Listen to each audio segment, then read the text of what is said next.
إن الحمد لله نحمده ونستعينه ونستغفره ونؤمن به ونتوكل عليه ونعوذ بالله من شرور أنفسنا ومن سيئات أعمالنا من يهده الله فهو المهتد ومن يضلل فلن تجد له وليا مرشدا ونشهد أن لا إله إلا الله ولي الصالحين ونشهد أن سيدنا وحبيبنا وعظيمنا وقدوتنا ومولانا محمدا عبد الله ورسوله الأمين صلاة وسلاما دائمين متلازمين إلى يوم الدين وبعد فقد قال الله تعالى في القرآن المجيد بعد أعوذ بالله من الشيطان الرجيم لقد كان لكم في رسول الله أسوة حسنة لمن كان يرجو الله واليوم الآخر وذكر الله كثيرا صدق الله مولانا العظيم وقال حبيب المصطفى صلى الله عليه وسلم لا يصبر على لأواء المدينة وشدتها أحد إلا كنت له شفيعا يوم القيامة أو كما قال النبي صلى الله عليه وسلم. Alhamdulillah, respected ulama ikram, respected fathers, mothers, honorable youth in Islam, I greet you with the greeting of peace, the greeting of Jannah. Assalamu alaikum wa rahmatullahi ta'ala wa barakatuh. Alhamdulillah, first and foremost, we thank and we praise Allah subhanahu wa ta'ala for His endless countless bounties. Peace and salutations upon our noble leader, our master, our beloved Nabi Muhammad sallallahu alayhi wa sallam. We see this opportunity to make dua for all the sick and ill people. You know, one of our very own fathers, Dr. Muhammad Zain, not experiencing the best of health. And likewise some of the ladies in our area as well. We make dua that Allah subhanahu wa ta'ala grant them all shifa and kamila. Allah subhanahu wa ta'ala to grant them a speedy recovery. And for Allah subhanahu wa ta'ala to place sabr in their hearts and likewise in the hearts of their families. Special du'as for all of our beloved brothers and sisters throughout the Western Cape area who is currently, experiencing, the difficulties of what the weather and the rain and the hurricanes and subhanallah left some people in such a terrible condition whereby Jamaatul Muslimin, they are still busy recovering, subhanallah, moving from their homes, moving from their areas.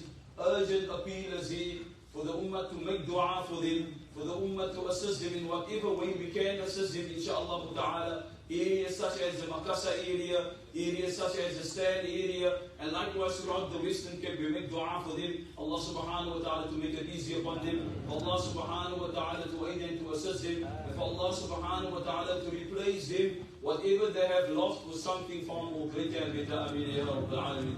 Famous dua of Nabi Muhammad sallallahu alayhi wa sallam, and that dua we make for them. Allahumma ajirhum fi musibatihim wa khulufhum khayran min. Oh Allah, reward them in the difficulties that they are going through, Allah. Wa khulufni khayran min. And oh Allah, grant them something far more greater in return. Ameen ya Rabbil Alameen. For all the deceased, special du'as for them. May Allah fill their qubur with nur. One of our mothers had passed away yesterday, subhanallah. Once again, a son is left without his Jannah. He had to depart with his Jannah. Subhanallah, we make dua for him and likewise his entire family. And Allah subhanahu wa ta'ala grant our mother down there. And likewise all the deceased, the highest abodes in Jannah. And Allah make their qubur to become one of the gardens of Jannah. And may Allah subhanahu wa ta'ala elevate their stages. And may Allah subhanahu wa ta'ala loosen the tongues at the time of questioning. Ameen ya Rabbil Alameen.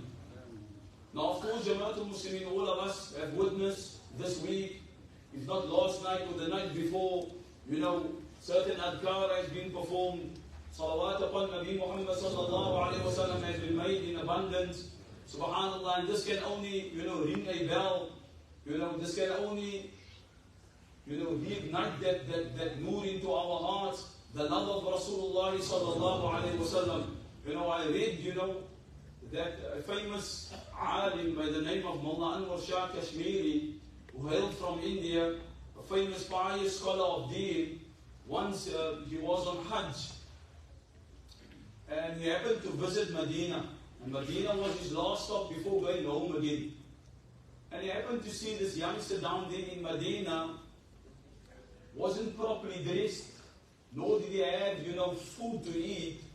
And Mullah Anwar said, this youngster became so close to me that every day when I walked down to the Haram, I used to look out for this youngster and I used to get him on a certain place.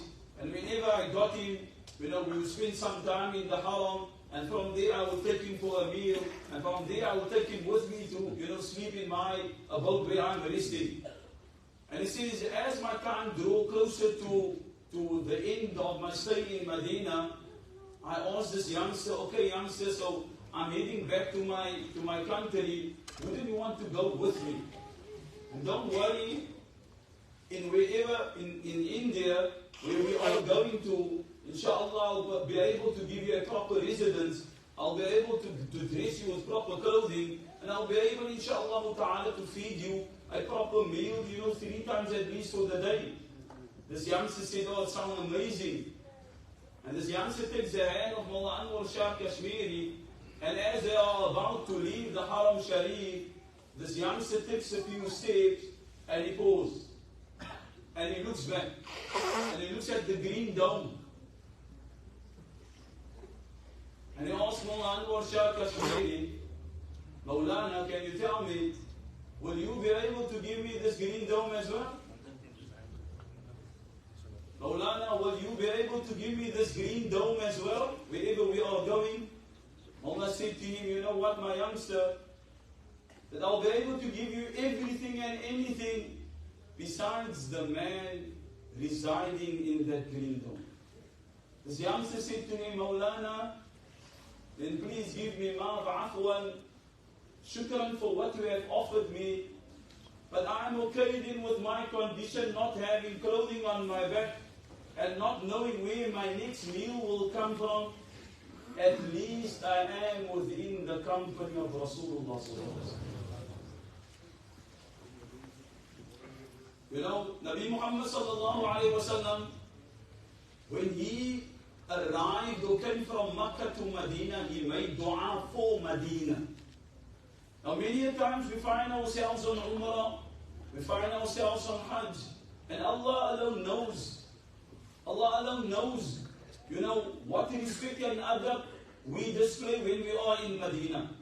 Allah alone knows, besides the respect and the adab we show, Allah alone knows what knowledge is in our heart and what sunnah of Rasulullah is in our lifetime for us to appreciate our stay in Medina to Munawwar.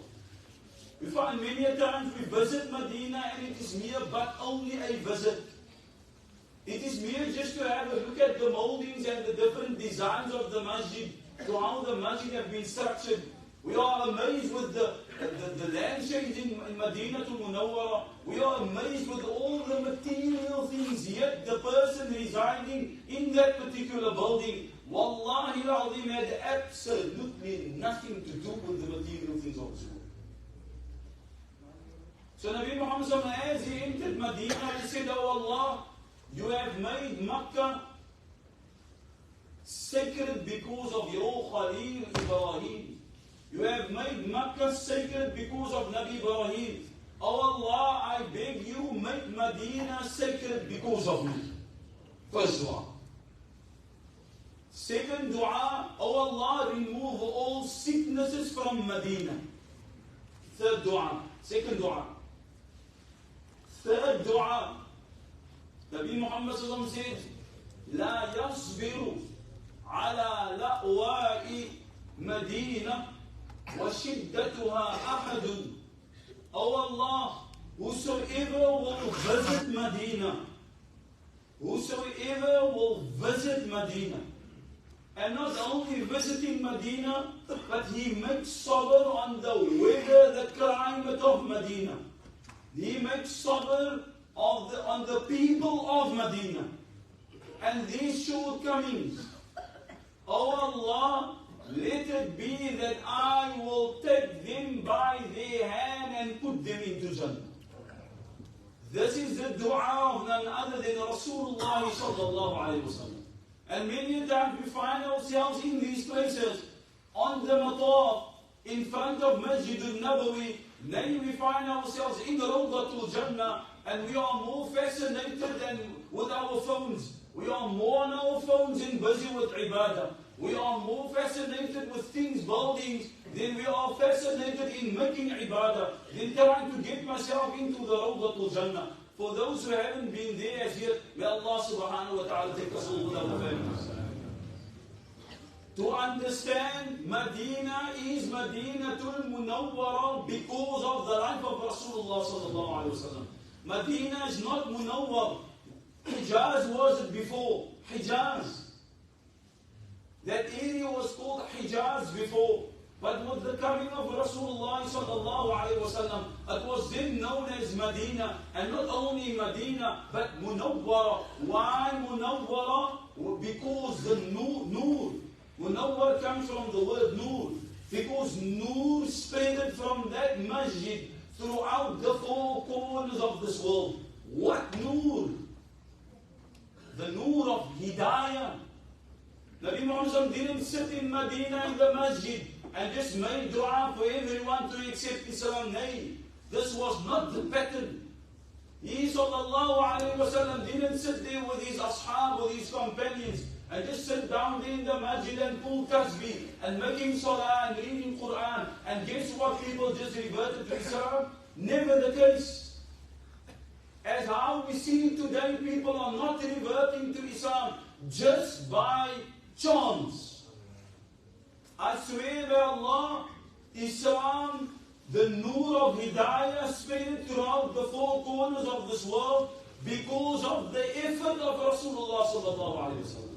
Because of the effort of his companions, his Sahaba Ridwanullahi alayhim ajma'in. They had to leave the comforts of their homes. They had to leave their families behind. They had to leave their children behind to spread the word of Allah. لِتَكُونَ كَلِمَةُ اللَّهِ هِيَ الْعُلْيَا. To establish the deen of Allah throughout the four corners of this world. Even though if it meant that they mustn't return back to their families. Hence to the reason why myself and yourself, alhamdulillah, sitting here beautifully, relaxing in this masjid, also being of the bearers of kalima la ilaha illallah. I swear by Allah, guess what? It will be traced back to the very Sahaba that migrated from Makkah to Medina and in return from Medina throughout the four corners of this world. That very Nabi made effort. He made sacrifice. So we can see Jamaatul Muslimin, the love that the Ummah have today for Rasulullah sallallahu alayhi wa sallam. I swear by Allah, I don't want to go into the love.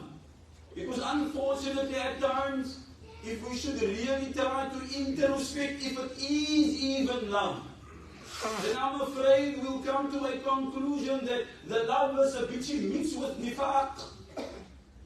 So guess what? Let's maybe not go down there because all of us in a whole will be guilty of it. All of us in a whole will be guilty to a certain extent that my love is mixed with nifaq, meaning hypocrisy. So let's rather not go into do I love Rasulullah because all of a sudden, we know what a lover is to his beloved. We know what actions a lover displays to his beloved. We know to what extent the lover will go for his or her beloved. So hence to why I say, let us maybe not go into, are we true lovers of Rasulullah sallallahu alaihi wasallam? Let us rather look at his significance. Let us try to look at his Mubarak lifestyle. And Allah subhanahu wa ta'ala have blessed Rasulullah sallallahu alaihi wasallam. So before going to discussing his mu'jizat sallallahu alaihi wasallam, his miracles, there is about 3 things that I need to discuss. And we find ourselves within that era. And the 3 things that will fall under mu'jizat, under miracles is, number 1, mu'jizat. The title as mu'jizat. Number 2, karamat. Karamat. Number 3, istidraj. Remember this, these 3 terminologies. We will start with karamat. Now obviously, we are all familiar with this word karamat. But our knowledge as far as karamat is only as far as makasa.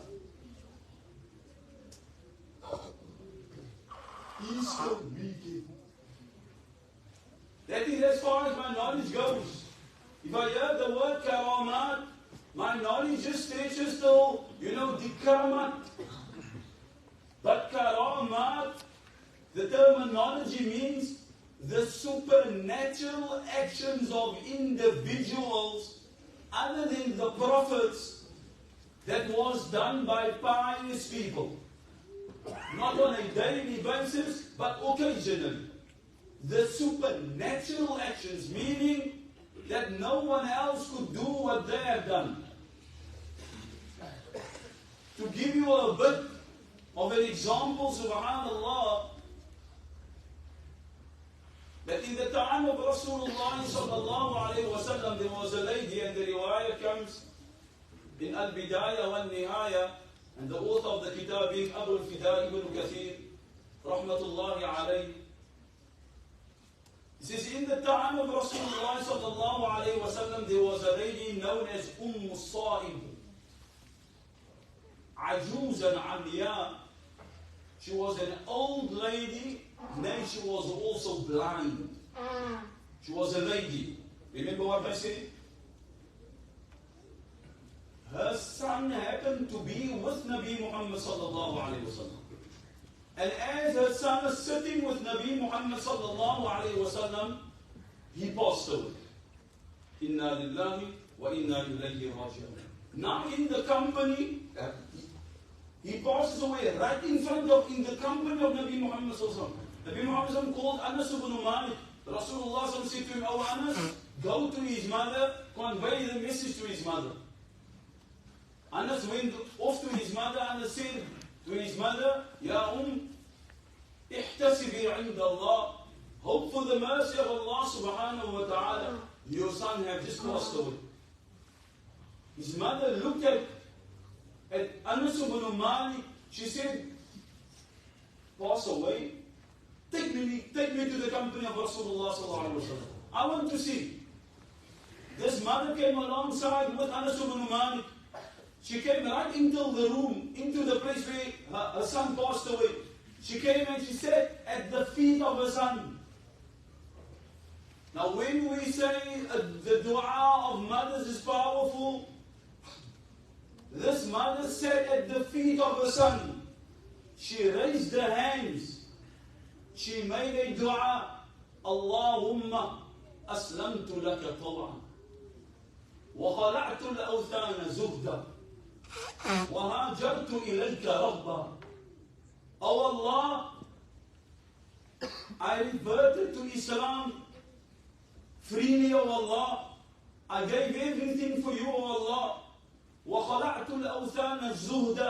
Oh Allah, I left the worshipping of idols for your sake, oh Allah. وَهَاجَرْتُ إِلَيْكَ رَغْبًا. Allah, I made hijrah only to you. I sacrificed everything for you. وَلَا تُشْمِدْ بِيَ الْأَعْدَاءِ وَلَا تُحَمِّلْنِي إِلَى شَيْءٍ مَا لَا طَاقَةَ لِي بِهِ. Oh Allah, do not leave me in such a condition, oh Allah. Do not leave such a burden on my shoulders, oh Allah, that which I am not being able to carry. Do not leave me in such a condition that the enemy will mock me after my, reverting to Islam. They will say, see there, after you have reverted, your son has passed away. Does Islam have killed your son? Oh Allah, do not leave me in such a condition, oh Allah. Anas ibn Malik said, when this lady was still busy making dua, we literally saw our son starting to kick. And Allah subhanahu wa ta'ala made her son sit up again. The riwayat comes in Hayat al-Sahaba, for the ulama, you may check it up.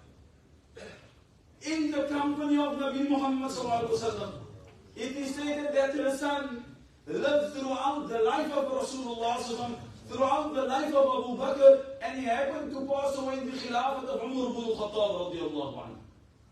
So this is what we call pure karamat. These were people that were connected to Allah.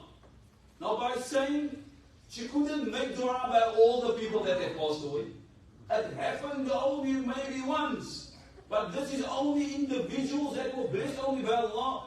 The likes of Umar ibn al-Khattab, He's standing in Medina. The expedition is taking place in Syria. He's calling to the leader of his army, whose name was Saria. Saria. The leader, the Amir of the expedition of the army was called Saria. Saria is way somewhere in Syria. Umar ibn al-Khattab in Medina. Umar is busy speaking to his Sahaba, and then all of a sudden he sees Allah grants him a vision. Umar says in the midst of him talking to his companions, Ya Saria al-Jabal. Ya Saria al-Jabal. The Sahabas all looking up and down. But Saria is not here. Umar radiallahu anhu didn't explain to himself. When the army returned back to Medina, Saria came straight to Umar ibn al-Khattab radiallahu anhu. He says, O Amir al-Mu'mineen, I heard your voice clearly. What did Umar say? Oh Saria, the enemy is hiding himself behind the mountain. Don't attack Fulan. They're wanting you to move in so that they can attack you from the rear. Watch out for them. Saria said, Oh Amir al-Mu'mineen, I heard your voice clear. And your voice was the reason to why Allah saved us in that particular battle. These are called karamat. This was done by, I don't want to say ordinary people, but ordinary to what the Anbiya could do. The third terminology is called istidraj.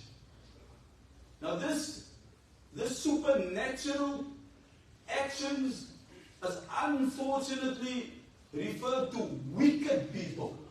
I don't want to say Allah has blessed them as well, but unfortunately they also have the capabilities of reaching out to things that are supernatural. The likes of the Sangomas. And we unfortunately are living in such a time that, believe you me, sihr and nadr al-ayn is unfortunately rife amongst the Muslims. We find the Muslims are the ones that would look at one another with nadr al-ayn. The Muslims are the ones that would look at a person with wickedness in their hearts. Balas. Before certain people, Muslims are the ones that would go down to a voodoo doctor, a sangoma to throw some bones and etc. We find Muslims standing in the queue. For what? That person is perhaps having, alhamdulillah, excelling and moving forward in his life. I want what they have and I want everything of his must disappear. Istidraj, we all know the pattern of this, the jinn. They make a line up into the sama, wanting to hear what the discussions of malaika is. And hence to why we have shooting stars, falling stars. But the kuffar say you must make a wish. Allahu Akbar.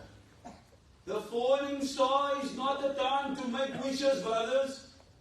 A falling star is a time for you to say, A'udhu billahi minash shaitanir rajim. Why is malaika throwing the shayateen with stars? Nevertheless, that is istidraj. Is it right amongst us? Of course. These people do exist. And jinn is real. And when a person is bewitched, it's real. وَمِن شَرِّ النَّفَّاثَاتِ فِي الْعُقَدِ وَمِن شَرِّ حَاسِدٍ إِذَا حَسَدٍ. It is real. It is no fairy tale. Unlike our old people told us, may Allah grant them a high place in Jannah. When you come, you moet spook stories zien. Los praat iemand hy goed te sien. But it is real, Jamaatul Muslimin. From the depth of my heart, I would want to advise us all. Please, for those of us who have everything on social media, in the name of Allah, remove your photos and your businesses and your thoughts from social media. How is it even normal, brother? You may be a contractor. Maar alles van jou moet op display is op social media. You think everyone is happy for you? Do you think because you have a following of 1,000 people that 1,000 people like you? And 1,000 people like what you have achieved? Unfortunately, there are wicked ones also down there. Especially for our women. At the back, my beloved sisters in Islam, those newborn children of ours, in the name of Allah, remove the photos of your innocent children from these evil platforms. You think all your sisters is happy for you? You think everyone is saying, MashaAllah, she has a mommy's cheeks? You think everyone is happy for you and making good du'as? Istidraj is real. It is no joke. People with all these wicked abilities, it's real. And they are performing it. And what's a sign of nifaq? يَقُولُونَ بِأَفْوَاهِهِمْ مَا لَيْسَ فِي قُلُوبِهِمْ. Allah says they will say what is not in their hearts. Meaning, die man vertoon. He comes forth to be a person that is not. Huggies and kisses. MashaAllah, being your best friend. No sooner you turn your back, he chows you from behind. He bites you from behind. He discusses you from behind. What kind of friend is this? A true friend is that friend that will tell you to the face with utmost respect. That's a true friend. So let us revert back to Jamaatul Muslimin, subhanAllah. We didn't even start with the bayan yet. So that is istidraj. They also have abilities, unfortunately, attached to wickedness. Then we discuss karamat. Now, mu'jizat. Now, mu'jizat is exclusively only for the Anbiya. Now, we all know the pious, some pious people. You know, at times we call anyone a karamat.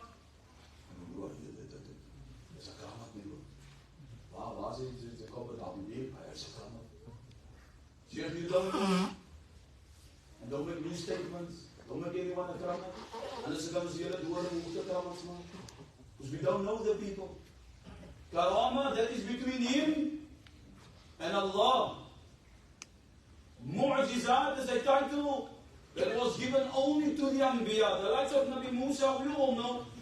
Nabi Musa, Allah gave him, وَمَا تِلْكَ بِيَمِينِكَ يَا Musa. Oh Nabi Musa, what is in your hand? So I just want you to hear the difference between Nabi Musa, who was also of the Ulul Azm, meaning of that four well-respected, and not to say the other Anbiya wasn't respected, but the four Anbiya that was in a higher position than the other Anbiya. Nabi Musa was one of them.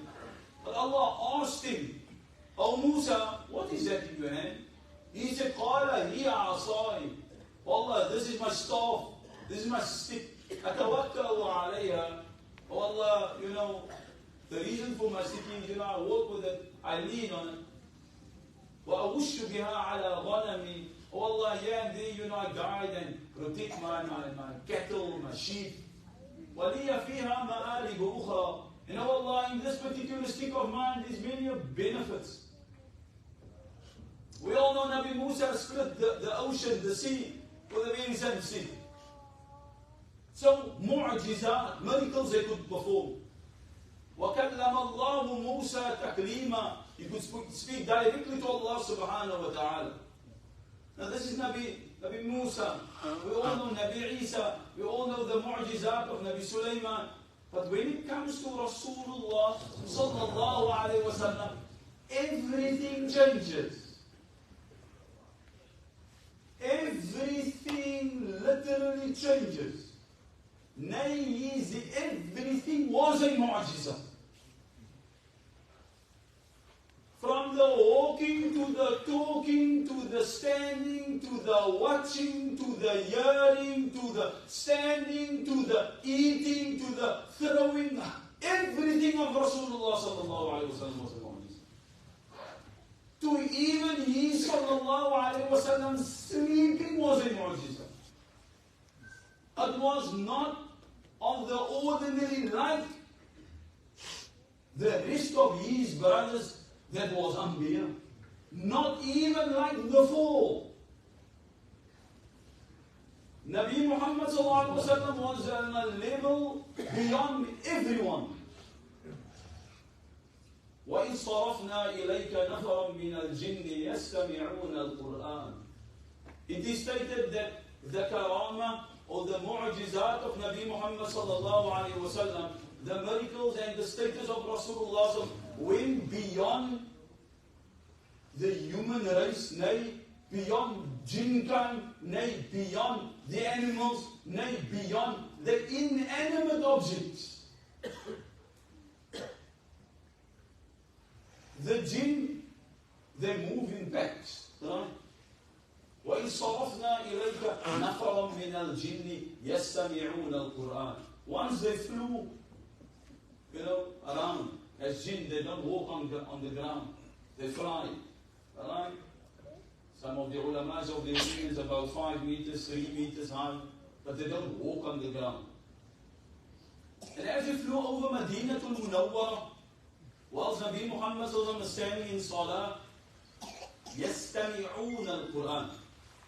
They heard some foreign language or some foreign song, if I may call it that. فَلَمَّا حَضَرُوا قَالُوا أَنصِتُوا. When they came closer, the rest was still busy making a noise, but the Amir of them told the others, "Kapsuk you. Ansitu, quiet, silent." فَلَمَّا قُضِيَ وَلَّوْا إِلَىٰ قَوْمِهِمْ مُدْبِرِينَ قَالُوا يَا قَوْمَنَا أَجِيبُوا دَاعِيَ اللَّهِ. Nabi Muhammad had a discussion with them. They said, this must be the word of Allah. The very group that came close, they just heard the Quran. They turned around as believers. They went back to their nation, warning them and informing them about Islam. No da'wah was made. They just overheard the Quran of Allah. There is a large amount of group of jinn coming to the animals. Bringing iman. The very creation that myself and yourself know. There is no aql. Allah haven't endowed or blessed an animal with intellect. And that's the difference between us and them. Well, it is also.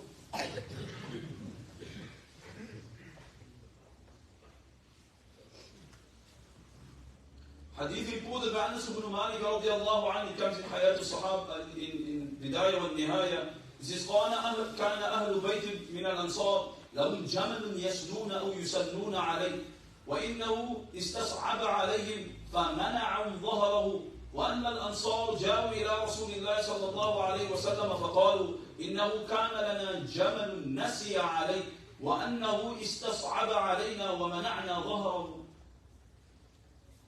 Anas ibn Malik, being the rawi of the hadith, he says, we happened to find ourselves in Medina, and an Ansari, meaning a Medinite, a person from Medina, came to complain whilst we were sitting in the company of Nabi Muhammad sallallahu alayhi wa sallam. And he says, "Oh Rasulullah sallallahu alayhi wa sallam, li jamalun yasnoon, oh, yusanoon. I have a camel there at home, but I think this camel has gone mad. This camel don't want no one to jump on his back. And it looks like he forgot everything. He don't know who's the owner, he don't know who's the master. He's just carrying on mad there though. وقد عطش الزرع والنخل فقال رسول الله صلى الله عليه وسلم لأصحابه قوموا فقاموا فدخل الحائط والجمل في ناحيته. Nabi Muhammad said to the Sahaba, come. قوموا, stand, go with me. Let us go to the house of the Ansari. Animals, the jamal. Now this Ansari, immediately, because all of the Sahaba, they were all out there to protect Nabi Muhammad. He says to Nabi Muhammad, Rasulullah, he's there in his state, but don't go in, because I fear for your life. Nabi Muhammad said to him, don't worry man, you stay outside. Don't worry about me, protect yourself. فمشى النبي صلى الله عليه وسلم نحوه فقالت الأنصار يا رسول الله صلى الله عليه وسلم إنه صار مثل كلب الكلب وإنا نخاف عليك سولته فقال ليس علي مني بأس فلما نظر الجمل إلى رسول الله صلى الله عليه وسلم أقبل نحوه حتى خر ساجدا بين يديه. Nabi Muhammad got into where this animal was. The camel turned to the direction of Nabi Muhammad sallallahu alayhi wa sallam. فَلَمَّا نَذَرَ رَسُولُ اللَّهِ. When this camel saw Nabi Muhammad sallallahu alayhi wa sallam, خَرَّ, أَقْبَلَ, it moved closer. It came running. فَخَرَّ سَاجِدًا. This camel right in front of Nabi Muhammad fall in sujood. The camel fell in sujood. The Sahaba amazed, they didn't understand. فأخذ رسول الله صلى الله عليه وسلم بناصيته أذل ما كانت قط حتى أدخله في العمل فقال له أصحابه يا رسول الله هذه بهيمة لا تعقل نسجد لك. The Sahaba were all perplexed. They said, Rasulullah, this is a bahima, this is an animal, with no intellect, and this animal is making sujood to you. Aren't we more entitled to make sujood to you? Abu Bakr radiallahu anhu from behind shouted, Ya Rasulullah sallallahu alayhi wa sallam, it looked like قَدْ عَلِمَ أَنَّكَ نَبِيٌّ. It looks like this animal, it looks like he knows that you are the Nabi of Allah. Nabi Muhammad sallallahu alayhi wa sallam said, no Abu Bakr, don't you know that there is not a living object in this world except that everything knows that I'm the Nabi of Allah. Everything knows that I'm the Nabi of Allah. It's just one thing that Nabi Muhammad said within the last of this hadith. Because the animal made sujood. And the Sahaba asked the question, aren't we more entitled to make sujood? Nabi Muhammad said no. فَنَحْنُ أَحَقُّ أَن تَسْجُدْ لَكَ فَقَالَ لَا يَصْلِحُ لِبَشَرٍ أَن يَسْجُدَ لِبَشَرٍ. It is not permissible for any human being to make sujood in front of another human being. As we all know, we ought to make sujood only to Allah Rabbul Izzati wal Jalal. وَلَوْ صَالُحَ. Nabi Muhammad said, but if it was allowed, if sujood for another human being was allowed, now listen, I'm not saying it is, if it was, وَلَوْ صَالُحَ لِبَشَرٍ أَن يَسْجُدَ لِبَشَرٍ لَأُمِرْتُ الْمَرْأَةَ أَن تَسْجُدَ لِزَوْجِهَا مِنْ عَظَمِ حَقِّهَا. Nabi Muhammad sallallahu alayhi wa sallam said, if it was permissible for any human being to make sujood in front of another human being, I would have ordered the wives to make sujood in front of their husbands. Al-Inam van Allah. Please, brothers, don't go home now and go tell the butchies. They say,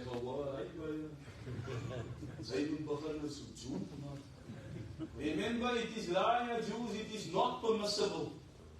That Nabi Muhammad mentioned something. He said, if it was permissible, then I would have commanded and ordered the women to make sujood to their husband's wife.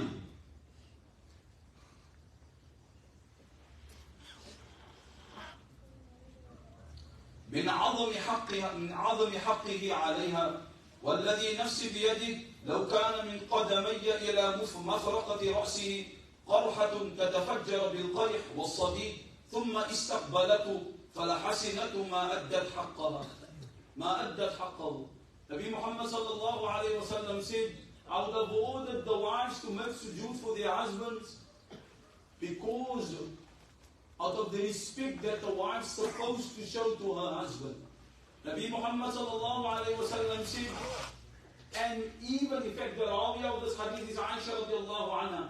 She said, and even if the husband do return from battle, and he happened to have an open wound, and the wife uses the cheek of her face to clean the wound, the open wound of her husband, then not even that noble action in the eyes of men would really be a form of respect to her husband. She will not even show the true haqq of what Allah has given her husband. Imagine what status Allah subhanahu wa ta'ala has given the husbands. But I'm saying husbands. To the truest form of a husband. To the truest form of a husband. A person that puts Allah first. And of that type of husbands we're speaking about. Not the husbands that do allow everything and anything as long as you are happy with me, my baby. Whether Allah is unhappy with me, it's okay, man. As long as you are happy, I'm happy. Not that type of husbands, and may Allah not make us to be of those type of husbands. Allah make us of the truest, inshaAllah ta'ala, that will gain the pleasure of Allah subhanahu wa ta'ala. And like I said, everything of Rasulullah was a mu'jiza. I will end of Jamaatul Muslimin, whose time don't really allow us, subhanallah.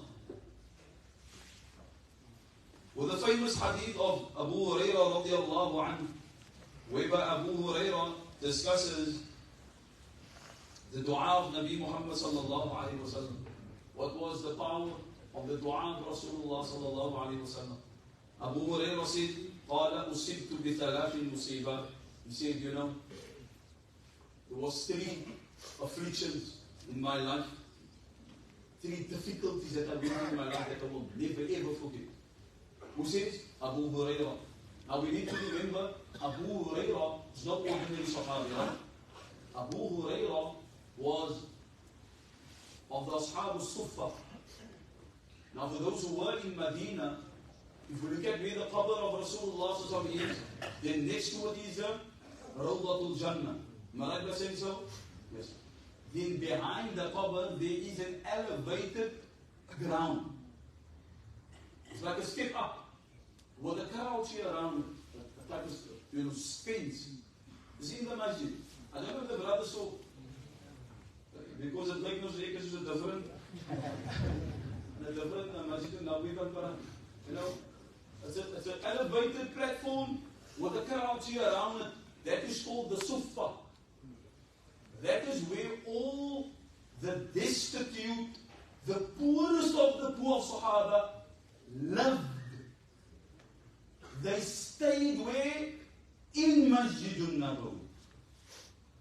They didn't have any families. They didn't have any homes. They didn't have any food. They didn't have anything. And their Amir, the leader of all of them, was Abu Hurairah. Abu Hurairah radiallahu anhu is also that Sahabi who spent most of his time in the company of Rasulullah. Why? He stayed in the masjid. Abu Hurairah is also the one that narrated more than 5,000 hadith from Rasulullah. To be exact, 5,236. Hadith from the most hadith. Abu Hurairah said, 3 things that I went through in life, I will never ever forget. That was difficult at that time. As many of us can say, subhanallah, yeah, I spent, that time that I lost my mother. Oh, Allahu Akbar. Every time when I think of it, it's like, it's just refreshing that, means to I'm just making dua. I don't want to think of the pain that I went through. Many of us went through, tragic things in our life, that by just revisiting it, it's like reliving it again. Now, Abu Hurairah said, 3 things in life that I went through, it's difficult. He says, number 1, أصبت بثلاث مصيبات في الإسلام لم أصب مثلهن موت رسول الله صلى الله عليه وسلم. He says, number one, the death of Nabi Muhammad sallallahu alayhi wa sallam, I couldn't recover again. It was so severe upon me. Why? It was severe upon all the Sahaba. Disorientated. The Sahaba didn't know if they're coming or going. Abu Hurairah said, imagine a person that I spend most of my time with is gone now. My Nabi is gone, never ever to see him again. This was extremely difficult for me. He says, number two, وَقُتِلَ عُثْمَانِ ibn Affan radiallahu anhu. He says, and later in time I found myself in such a time that I came into the house of none other than the Khalifa Uthman ibn Affan when he was assassinated and murdered in his own home. His wife, who lost a few fingers, cut in her face. Uthman was beheaded in his house. He says, I couldn't come back from that. It was emotional for me. This was one of the greatest of tests of Allah subhanahu wa ta'ala. He says, number three is, Mizwad. Mizwad. Now the Sahaba looks at me because they understood everything else, but this word, Mizwad. He says, Mizwad ya Abu Hurairah. They asked him, Abu Hurairah, what is this? Mizwad you're talking about? He says, كنا مع رسول الله صلى الله عليه وسلم في سفر. He says, once I was with Nabi Muhammad on a journey. فقال يا أبا هريرة أمعك شيء? Nabi Muhammad asked me, Abu Hurairah, do you have anything with you? I'm the passenger of Rasulullah sitting behind him on the camel. Do you have anything with you, meaning something to eat? قال قلت تمر في مزود. He says, I have a few dates in my mizwad. Now mizwad is the date bag. A leather date bag. It was called mizwad. قال جئ به. Muhammad said, give it to me. فأخرجت تمرا فأتيته به. He said, I took out a date and I gave the date bag with the remaining dates into Nabi Muhammad sallallahu alayhi wa sallam. قال فمسه ودعا فيه. Nabi Muhammad took it, he rubbed it, and he made dua over the bag. ثم قال ادعوا عشرة. Nabi Muhammad said to Abu Hurairah, this is coming from an expedition. Call 10 of them, 10 of my Sahaba, call 10 of them, and tell them they should place their hands into the bag and take out dates as many as they want. Abu Hurairah said, I knew that there was only a few dates in. I was afraid even to go to the Sahaba. And Nabi Muhammad said, call 10. I very much knew that there is not even 10 in the bag. And he went to the Sahaba. He called 10. Because this is how they brought yaqeen in the word of Nabi Muhammad sallallahu alayhi wa sallam. He says 10 came. They placed their hands into the bag. Without looking, they took out as many as they wanted to. Off they went. Nabi Muhammad says, فَدَعُوتُ عَشَرًا فَأَكَلُوا حَتَّى شَبِعُوا ثُمَّ كَذَلِكَ حَتَّى أَكَلَ الْجَيْسِ. Then Nabi Muhammad says, oh Abu Hurairah, this 10 will take too much of our time. Let's just call the whole army. Call the entire army, let them come and place their hand into this bag of yours. Let them take out as much as they want. Abu Hurairah said, I did that. وَبَقِيَ مِنْ تَمْرٍ مَعِي فِي الْمِزْوَدِ. He says, and then Nabi Muhammad gave me the bag.